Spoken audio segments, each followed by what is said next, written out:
Hello, my name is Doug Aiton. We're doing a video today on how to barbecue turkey. We're going to start off with the quality of the bird. I'm going to highly recommend Diestel Turkey. This is a company in Sonora, California, diestelturkey.com. Check them out. They are free range. They're no artificial ingredients, all that kind of stuff. Anyway, it's a great turkey. I've had a lot of them, and this is one. They sell them here in Reno during the holidays. I'll buy them for Thanksgiving and Christmas. I'll also buy a couple extras, put them in the freezer, and cook them throughout the year. So, start off with a good bird. The other thing I'm going to recommend as far as stuffing the bird, before it goes on the grill, obviously, onion, garlic, lemon, and rosemary. So, that's number one, quality of bird. Number two is what you're going to stuff it with. Three, we're going to go outside and I'm going to show you how to set up your barbecue.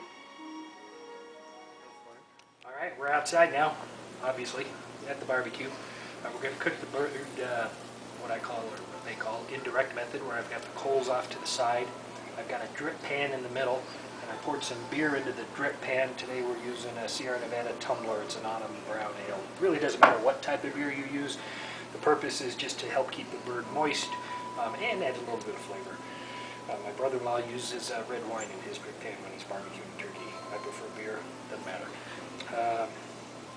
Another important thing to take into consideration is I don't use regular charcoal briquettes. I only use the charcoal or mesquite charcoal. I buy the big 50-pound bags, but mesquite charcoal comes, it looks like this. Big chunks of mesquite. It gives you a nice flavor. It burns real hot. I don't cook with anything outside other than mesquite, or perhaps sometimes I'll use oak, California oak I'll use for my barbecue. So again, indirect method, drip pan in the middle with the beer.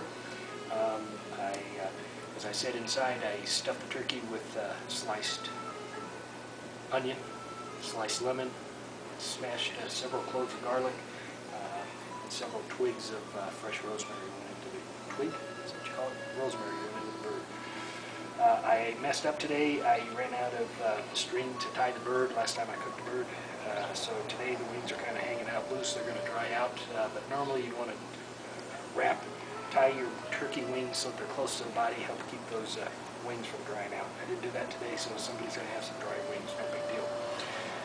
So anyway, what I'm going to do now is let this, I'm going to cover it up. This, with that mesquite, it's probably going to get to about 375, perhaps as high as 400 at the beginning here. Obviously, as the coals die down, that temperature will die down. I'm going to cook this for about 3.5 to 4 hours. It's a 15-pound bird. The package said 3.5, 3 3/4, but because this temperature will die down into the 275, maybe even 200, 250 range towards the end, I may cook it a little bit longer. I am going to open it up every 30 minutes, and I've got some oil, extra virgin olive oil here, and I've got a garlic clove, smashed garlic clove in there, and lots of rosemary. So I'm going to be basting this sucker about every 30 minutes to help keep it moist and flavorful. That's it for now.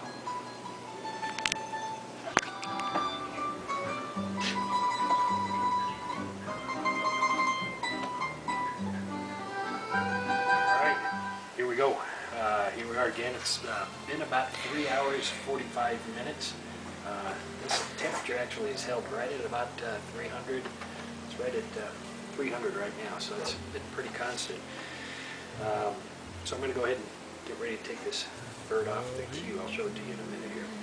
But a couple of barbecue basics on this Weber. Something I learned years ago. I taught my kids, you don't lift the lid up. If you lift the lid up, you're going to bring the ashes right up into your meat. So it's real important on a Weber like this that you twist and take it off, just like that. These Webers, by the way, you can't go wrong with these suckers.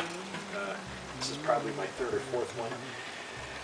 My very first one I bought 27 years ago with some cash I got as a wedding gift, my wife and I. I kept that thing for a long time, just gave it away this summer to one of my daughter's friends, Jack. Hey Jack, hope you're watching this. Jack refurbished it, great barbecue.